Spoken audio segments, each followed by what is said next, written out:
That's what we were just talking about. Gepner is supposed to be here.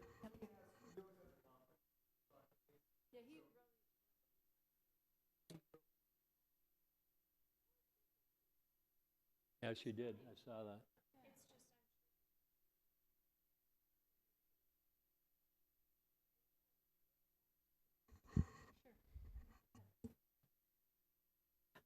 Good evening. We're going to call to order the January 25th, 2016 meeting of the Richfield Housing and Redevelopment Authority.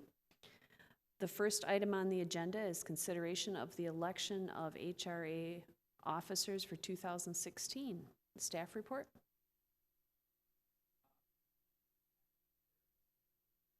Your mic's not on. Madam Chair, members of the HRA. This is simply a process where members of the HRA determine amongst themselves who will assume which offices for the coming year. And we're looking at a chair, vice chair, and I believe secretary. Madam Chair, may I make a motion for a full slate, electing you as chair, Pat Elliott as vice chair, and Doris Rubenstein as secretary again? Are there any other nominations? I would second Commissioner Gattel's nominations. All right, we'll ask it 3 times to make it official. Are there any other nominations? Are there any other nominations? If not, all in favor say aye. Aye. Aye.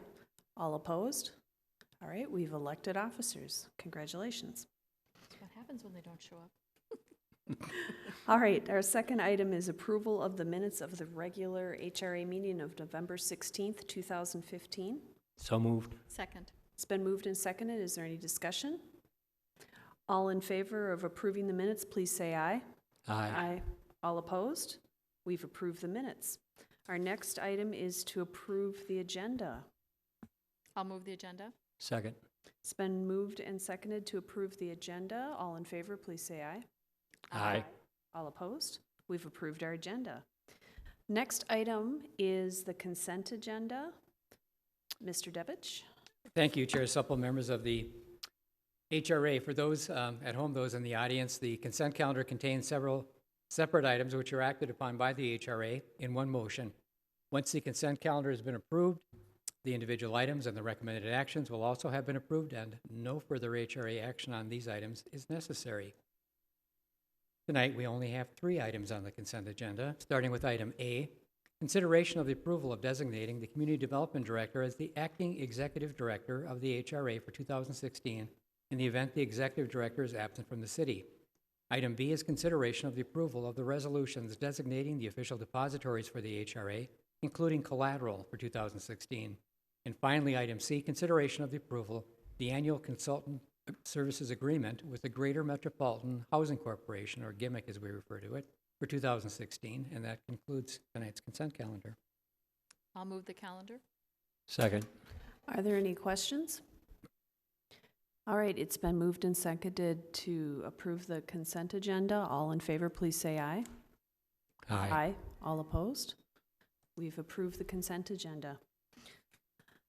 Item 5 is consideration of a resolution authorizing the purchase of real property located at 7333 Emerson Avenue through the Richfield Rediscovered Program.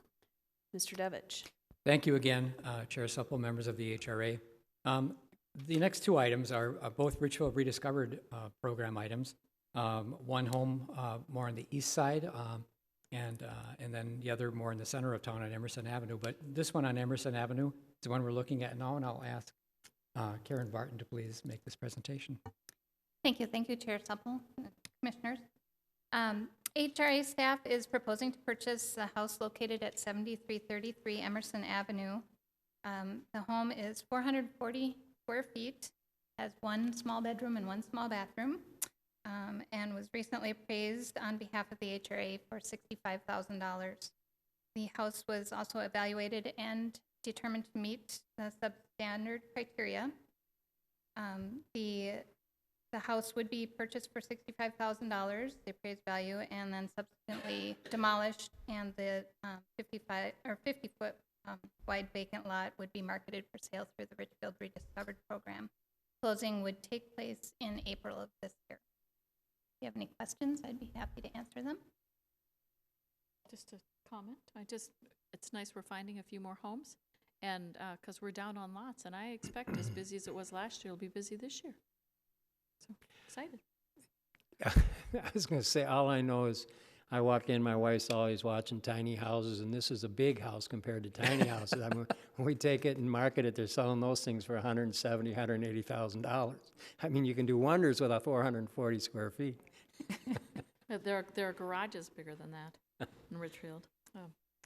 So at this time, I'd make a motion to approve the resolution authorizing the purchase of real property located at 7333 Emerson Avenue through the Richfield Rediscovered Program. Second. It's been moved and seconded. Are there any further comments or questions? All right, all in favor of approving the motion, please say aye. Aye. All opposed? Okay, we've approved the resolution authorizing the purchase of real property located at 7333 Emerson Avenue through the Richfield Rediscovered Program. Item 6 on the agenda is consideration of another resolution authorizing the purchase of real property. This one is located at 6421 14th Avenue through the Richfield Rediscovered Program. Mr. Devich. Thank you, Chair Supple. And again, I'm going to turn this right over to Karen Barton to make the presentation to the HRA. Thank you. Thank you again, Chair Supple and Commissioners. Again, HRA staff is proposing to purchase the home at 6421 14th Avenue. This home is slightly larger than the last one at just over 1,000 square feet and was recently appraised for $80,000. The house was also evaluated and determined to meet our substandard criteria. The home would be torn down, and the lot, which is 50 feet wide, would also be marketed through the Richfield Rediscovered Program for the construction of a new home. Closing on this property would take place sometime in March. We don't have a firm date on it. If you have any questions, happy to answer them. If I may, just for my clarification, perhaps also whoever's listening, can you just give me a brief overview of what meets the criteria that you were talking about, the substandard criteria? Substandard criteria. Certainly. We have an independent inspector come out, and they inspect the home to determine the feasibility to bring it up to today's codes and make it a marketable, habitable property with meeting today's codes, and also the wants and desires of people looking for new homes. So it's somewhat similar to the criteria, the checklist you get like on a point of sale type thing, or is it more severe than that or stricter than that? It's stricter than that. It has a lot to do with the energy code, and they're looking at efficiencies as far as insulation, new windows, doors, things like that. Also, the practicality of adding on enough square footage to make it a functional home for today's families and households. Okay, great. I'd just add to it a little bit. There's two parts to the test. One is quantitative, and that's the code substandard test, and that says that to bring a house up to current codes would exceed 20% of its value. Okay. So that's the first, and then the second test is qualitative, and that is, it goes through a whole list of things. Is it functionally obsolescent? Is it, in the case of a 600 square foot house, it's market obsolescent, unless, you're into the little house movement. But so it's that quantitative and qualitative test. And at least in that regard, at least based on what I'm seeing, is we always have a willing buyer, at least a willing power of attorney for the buyer, and so I mean it's not like there's any overreach or anything going on. It's an arm's length bargaining, and we get appraised values and everything, and we work off that. Correct. So. In both these cases, and in all the other Richfield Rediscovereds, they're buyers who are interested in and willing to sell the property. We're not forcing them to. Great, thank you. And how do you find some of these properties? I mean, how are your various ways you find such great places? A variety of means. We do it proactively. We're aware of some of these smaller homes that still remain in the city. We refer to them as garage homes. And we will send out letters periodically saying, hey, if you're interested in selling, please contact us. We also have a lot of folks that will just reach out to us if they've got older family members or there's other situations, they'll reach out to us and say, we have this home and we're. Yeah, Madam Chair, I would just add, some of these are 6, 8, 10 years in the making. You know, we sent out a letter to somebody 8 years ago and said, you know, we noticed your house is 450 square feet. We're in the market to buy these. Are you interested in selling? They give us a call and say, you know, I'm 65 right now. Maybe someday. I'm not ready now. And then they call us every few years and say, you know, are you guys still looking? Yeah, we're still looking. Okay, I'm almost ready, not quite ready yet. Okay, interesting. And so a lot of times we really develop relationships with the people selling these houses in a lot of cases. Oh, interesting. Oh, that's great. So do we have a lot of people we've sent these letters to? Are there like 50 houses left that are tiny, or? It's dwindling. Okay. We've snatched up quite a few of them, but if I had to guess, I would say there's probably at least 20 out there that we're still regularly in contact with. Yeah, and then the other thing that happens in addition to the really small homes is when our housing inspectors go out and see, you know, a problem house, they'll let us know about that too, and we'll reach out to the homeowner in that case.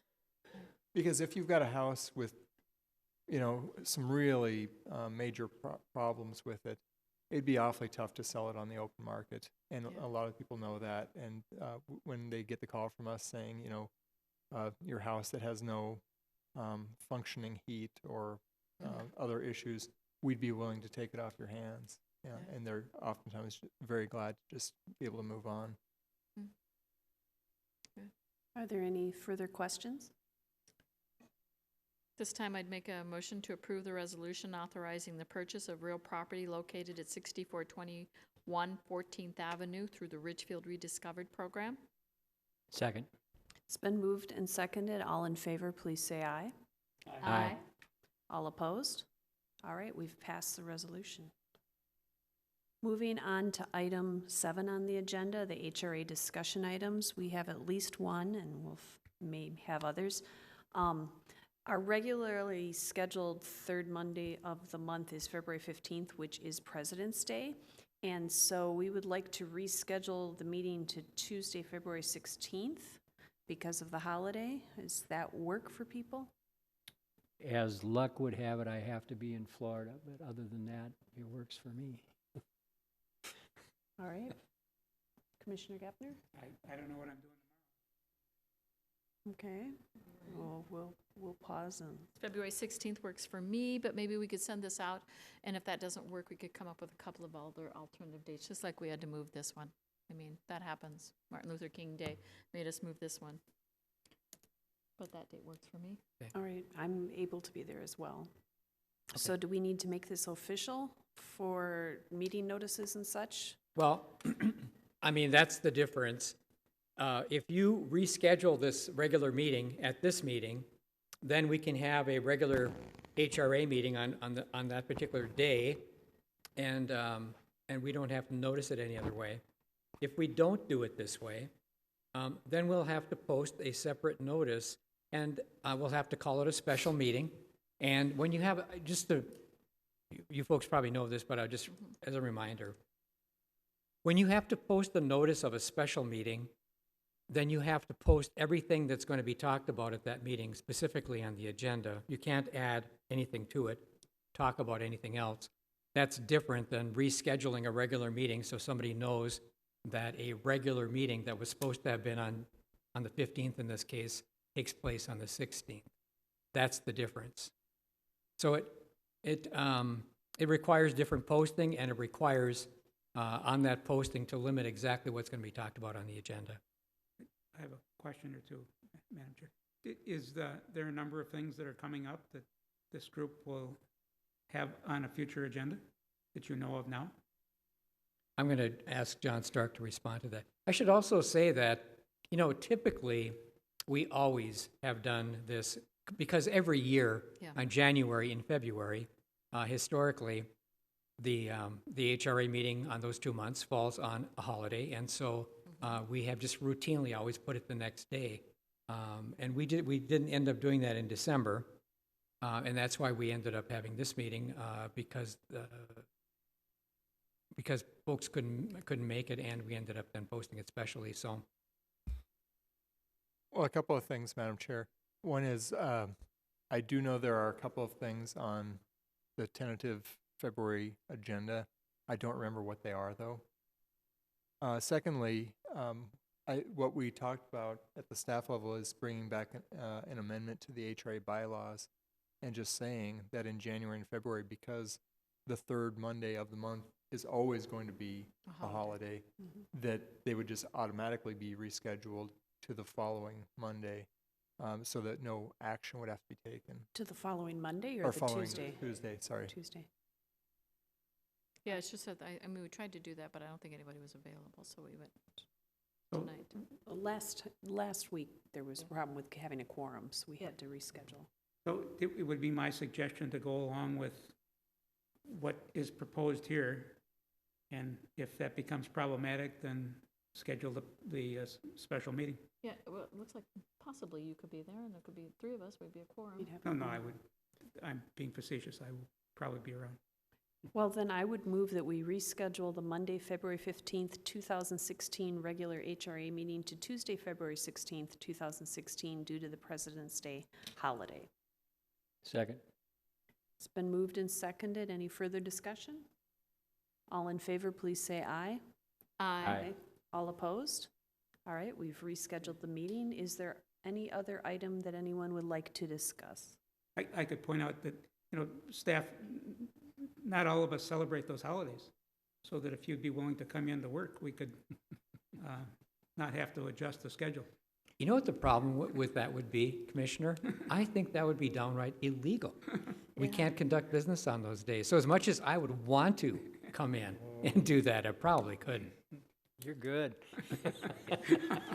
Do we have any other items to discuss from the HRA commissioners? All right, then we'll move to the executive director's report. Madam Chair, members of the HRA, I really don't have anything specific to report. And I think anything that's come up, I think I put out a memo that kind of talked about the status of what's happening with that HUD legal action. That's about the only major thing out there, and really there's nothing more than I had in that memo. So, John, is there anything that you can think? Yeah, right now it's pretty quiet, and I expect things are going to start really opening up as soon as the weather, Turns, clear. We get to spring. There's going to be a lot of things happening in Richfield. Madam Chair, if I may, as long as we have time and we're all here, and it's not a holiday, can you give us a little bit of update on some of the projects that the HRA was involved in, particularly those in East Richfield? How are those things moving along? I'm gonna let Karen do that because she's more on the day-to-day pulse of where they're at. The Cedar Point 2 project, which is Boyclair, that's across from Target and Home Depot, they have hit a couple snags. They had a delay in getting their market study done, which has also delayed their financial feasibility analysis. So they're anticipating that they will have the market study by the end of this month, and then the feasibility study shortly thereafter. That will likely push out their anticipated groundbreaking date, which was the end of this year. But not something that will cause them to not be able to continue to be the developer for that site? At this point, it shouldn't affect them moving forward. Their feasibility analysis will really be a determining factor if they feel they can move forward once they get all those numbers pulled together, but I don't see any problems in that regard at this point. The Cedar Point South development, which is just a staff name for the development, there's an official name yet, that's Anderson Companies.